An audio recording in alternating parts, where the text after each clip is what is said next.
Vamos lá. Imagina um cachorro bem treinado. Se ele vê um pedaço de carne cair no chão, ele não avança na hora. Ele olha para o dono, espera um comando e só com autorização ele come. Agora um cachorro sem treino nenhum, simplesmente ele vai avançar naquela carne. Sente o cheiro, o impulso domina o corpo, ele age. Sabe qual a diferença entre esse animal sem treino e você quando recebe uma mensagem irritante no celular e responde na hora com grosseria? Nenhuma. A gente vive numa época que transformou o sentimento em sinônimo de decisão. Sentiu, faz. Sentiu raiva, agride. Xinga. Sentiu desejo, compra. Sentiu preguiça, abandona. A gente virou escravo das próprias paixões. Mas a sua mente ela não precisa funcionar como um bicho sem freio. E aí? Vamos instalar automático? Eu sou João Marcos, sou neurologista, médico, sou formado há mais de 14 anos. E deixa eu te explicar o que acontece lá dentro da sua cabeça quando a emoção assume o controle. Na neurologia, a gente estuda duas rotas principais de processamento de estímulo no cérebro. Imagina que você passa por uma situação estressante. Essa informação ela chega primeiro em uma central chamada de tálamo. E dali, o cérebro ele tem dois caminhos. O primeiro né, é uma rota rápida. O tálamo ele manda um sinal direto para a amígdala, a nossa central de sobrevivência e medo. Vamos botar ali, né? De novo, eu não quero estar aqui simplificando todas as estruturas, mas eu quero também dar nome às estruturas, porque mesmo você não sendo médico ou neurocientista, é interessante conhecer, tá? Então, é uma rota veloz, instintiva e primitiva. Ela serve para te fazer pular para trás ao ver uma cobra no chão, por exemplo. Antes mesmo de você pensar se é uma cobra de verdade ou se é um pedaço de mangueira. O segundo né, é uma rota mais lenta, o segundo caminho. O tálamo ele manda a informação para o córtex pré-frontal, a parte mais evoluída do cérebro, a gente fala bastante dele aqui, responsável pela lógica, pelo planejamento e pela avaliação de consequências. O córtex ele analisa, pondera e decide a melhor resposta. O problema é que, sob uma emoção muito intensa, acontece o que o psicólogo Daniel Goleman fala, ele chamou de sequestro da amígdala. A rota rápida fica tão forte que a amígdala simplesmente desliga o córtex pré-frontal. A área da lógica ela sai do ar e por isso que, no calor do momento, a sua capacidade de prever as consequências do que você vai falar ou vai fazer cai para zero. E aqui está o ponto que muda tudo. Sentir raiva, medo ou tristeza é saudável. O estrago começa quando você obedece automaticamente ao que você sente. A emoção joga no seu time, tá? Ela é um sistema de alerta, pelo amor de Deus. A gente não está demonizando a emoção aqui não. A emoção é maravilhoso. Sentir raiva sinaliza que você percebeu uma injustiça ou uma invasão do seu espaço. Sentir o medo sinaliza um risco. O erro que destrói casamentos, amizades, carreira, e que eu vejo direto no consultório, é tratar o alerta como uma ordem de execução. Esse é um grande problema. Quando a raiva pega o volante do seu carro mental ali, a razão ela vai direto para o porta-malas. E a gente pode pensar nisso até na prática. Dirige com raiva. Tem gente que se transforma. Eu lembro de uma propaganda, não lembro de qual carro que era. O cara todo bonzinho, né? O cara com um estereótipo de nerd, assim, suspensório, uma coisa assim. Nada contra suspensório não, tá, galera? Senão daqui a pouco começam a me xingar aí. E aí o cara entrava no carro e virava Tasmania. Eu não lembro qual era a marca, qual era o carro que fazia isso. Ele começava a xingar todo mundo e blá, blá, blá. É mais ou menos isso que a gente tá querendo usar aqui, né? Então, a emoção dominou, razão, porta-mala. O ódio toma conta. E quem fica dirigindo é uma criança de 5 anos, cara, com poder de decisão de um adulto de 30, 40, sei lá. Você manda aquela mensagem áspera 11 horas da noite, por exemplo, estoura o limite do cartão numa compra por impulso, termina um relacionamento de anos por causa de uma briga boba, cara, num domingo de chuva, que vocês ficaram em casa e, porra, de repente um surtou com o outro que tá mal-humorado. E na hora tudo parecia a coisa mais lógica do mundo. Por quê? Porque a sua mente estava sob controle, o que a psicologia chama de lacuna de empatia quente-fria. No estado quente, a gente é incapaz de prever como pensaria uma cabeça fria, entende? Quem vive só reagindo a um estímulo que recebeu, não está vivendo. Vira um chatbot biológico, programado para responder rápido. É igual o GPT, né? Sabe que o GPT, várias versões dele, o objetivo dele principal não é dar a resposta certa, é simplesmente te responder rápido. O GPT já errou várias vezes comigo, quando eu falo, cara, não vale mentir. Ele, tudo bem, desculpa. Inventa artigo. Tem um monte de gente que fica fazendo coisa artigo. Checa pra você ver. Se um cara escreve uns negócios, põe uns artigos, você percebe que é meio inteligência artificial, pega o link, pega o DOI do artigo. O DOI é um número específico que existe, que a gente consegue colocar ele em alguns mecanismos de busca e achar a revista original desse artigo. Aí eu clicava lá no DOI, falei, GPT, esse artigo não existe. Mas tem artigos parecidos.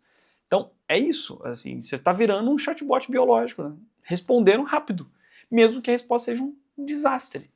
Não pode acontecer isso, né? E aqui entra uma confusão clássica que eu vejo direto, né? Gente que confunde maturidade emocional com frieza ou repressão. Tem quem se cobre por sentir raiva, que se policia para não chorar, achando que o ideal é virar um bloco de gelo que reprime tudo, sei lá. Reprimir emoção ela não vai regular nada, não. Ela só empurra a atenção, né, pro corpo, que mais cedo ou mais tarde o corpo vai cobrar. Dor, alterações intestinais, dor de cabeça, enfim. Maturidade de verdade é conseguir sentir tudo isso sem ser dominado por nada disso. É sentir raiva, queimando no peito, o sangue subir para a cabeça e ainda assim ter um controle inibitório, um freio no cérebro, para olhar para aquela reação e decidir: eu estou furioso, mas não vou falar nada agora. Entre o estímulo que você recebe e a resposta que você dá, existe um espaço pequeno, mas decisivo. É nesse espaço que mora a sua liberdade. E é ali que a razão entra e faz 3 perguntas para ordenar o seu sentimento. Isso que eu estou sentindo é verdadeiro? É proporcional ao que aconteceu de fato? Agir com base nisso vai ser bom a longo prazo? Sem cultivar esse espaço de pausa, a sua vida vira uma sequência de reações automáticas. E quem reage o tempo todo vai virando escravo das circunstâncias, que é um grande perigo, né? Pensa comigo, numa analogia clássica da filosofia, que a neurociência moderna só confirma, né? Muito engraçado, tem muita coisa na neurociência que a gente pega um monte de artigo, você vai ver, 2.000 anos, 3.000 anos atrás, já tem essa discussão. A gente fala de ser escravo das paixões, tem uma frase na Bíblia, não tô falando de religião não, tá, galera? Tô falando aqui de neurociência, que Paulo fala aos romanos: faço o mal que não quero, mas não faço o bem que quero, se não sou eu que faço, é o pecado que habita em mim. O que ele quer dizer? Eu sei o que eu tenho que fazer, não consigo fazer o que tem que ser feito e sou escravo das minhas paixões. É isso, é uma luta humana isso. Então não é pra você sentir meu Deus, eu sou muito ruim. Vamos lá, vamos relembrar que isso é um problema natural de todo mundo. Então, trazendo essa analogia clássica da filosofia, que eu falei que a neurociência confirmou agora, imagina uma carruagem. A emoção é um cavalo forte, com uma energia brutal, que dá uma força para o movimento acontecer. Sem um cavalo, a carruagem ela não sai do lugar. Mas se você deixa o cavalo correr sozinho, sem rumo, ele vai jogar a carruagem no primeiro despenhadeiro que ele achar na frente, pô. E a gente vai precisar de um bom cocheiro para guiar esse cavalo. E quem que é esse cocheiro? O intelecto, a razão. É ele que vai segurar a rédea, conhece o caminho, sabe a hora de acelerar, de puxar o freio. A vontade, a sua parte mais profunda, a sua consciência, é quem decide para onde a carruagem vai. O cocheiro existe para ordenar a força do cavalo e chegar em segurança, aproveitando cada músculo que ele tem. Do mesmo jeito, a sua razão existe para dar sentido e destino à emoção, para colocar cada uma no lugar certo.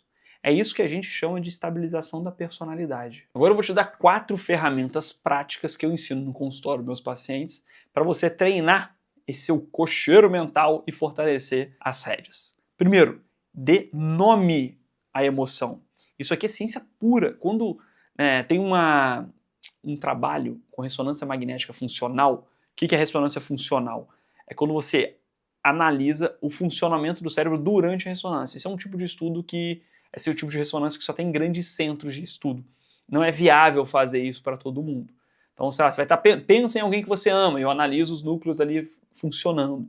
Esse estudo de 2007 é um estudo do cérebro, né? Coordenado por um neurocientista, Matthew Lieberman, acho isso mesmo, publicado numa revista importante de psicologia, mostrou que o simples ato de colocar em palavras o que você sente reduz a atividade da amígdala em até 30% e ativa o córtex pré-frontal na hora. Lembra, a gente fala isso com frequência, quem nomeia, domina. Então, em vez de você ficar só agitado, para e fala para si mesmo: eu estou com uma frustração forte porque o meu plano deu errado. Ou o que eu sinto agora é medo de ser rejeitado. Estou com vergonha, estou achando que as pessoas vão me tirar depois disso. Quanto mais específico o nome, ou sei lá, eu tô com inveja, eu sou invejoso pelo sucesso daquela pessoa. Pronto, é isso. Não é que eu tô querendo correr, fazer o meu. Não. Esse movimento tá vindo aqui inveja. Inveja. Não é que eu tô com pressa, eu tenho que fazer o meu. Não, tô com inveja dela que ela conseguiu. Eu tenho minhas dificuldades aqui. Cara, isso dá uma relaxada. Parece óbvio, mas isso aqui é neurocientificamente comprovado. Quanto mais específico o nome, mais forte o freio que você aplica na sua amígdala. Segundo ponto, adie a decisão. A regra das 24 horas aqui.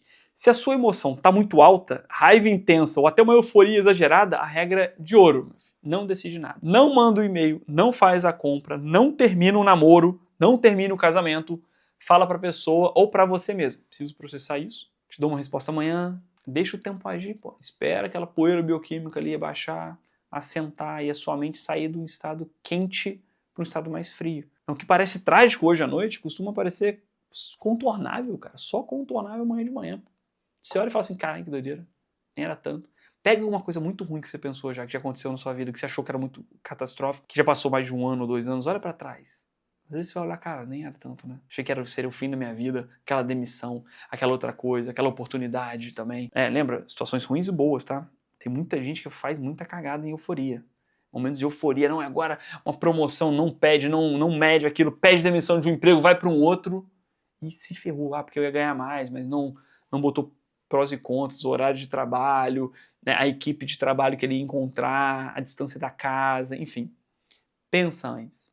Pensa, 24 horas e depois você toma uma decisão. Terceiro, submeta esse sentimento a uma reavaliação cognitiva. Essa é uma estratégia de regulação emocional, tá? Muito estudada pela psicologia. É reinterpretar a situação antes de aceitar a sua primeira reação da cabeça. Um colega passa por você no corredor e não te cumprimenta. A sua amígdala vai gritar. Ele me odeia, tá me boicotando, não gosta de mim, sacanagem, pô. Tenho certeza, ele tá puto comigo que o chefe gosta de mim. Na hora, lembra do cocheiro, tá? Reavaliação do cocheiro. Cocheiro entrando em cena. E propondo outros cenários. Será que ele não tá distraído? Será que ele não tá passando por um problema sério hoje? Aconteceu alguma coisa com a filha dele? Com a esposa dele? Com ele? Será que ele teve um diagnóstico de uma doença mais séria? Cara, você treina sua mente a não acreditar em tudo que ela pensa de primeira, pô. A quantidade de gente fazendo besteira e julgando os outros só no primeiro pensamento. Abre o leque, cria umas 4, 5, 6 possibilidades, cenários diferentes, antes de você sair julgando num. Não, porque não gosta de mim, me olhou de cima para baixo, sei lá, um monte de papinho ali que as pessoas acham que leem bem os outros e não lê nada. Crie esses outros cenários. Isso ajuda pra caramba. Você diminui muito seu julgamento e a vida fica bem mais leve. Quarto, treine pequenas renúncias voluntárias. A reatividade do cérebro é um músculo.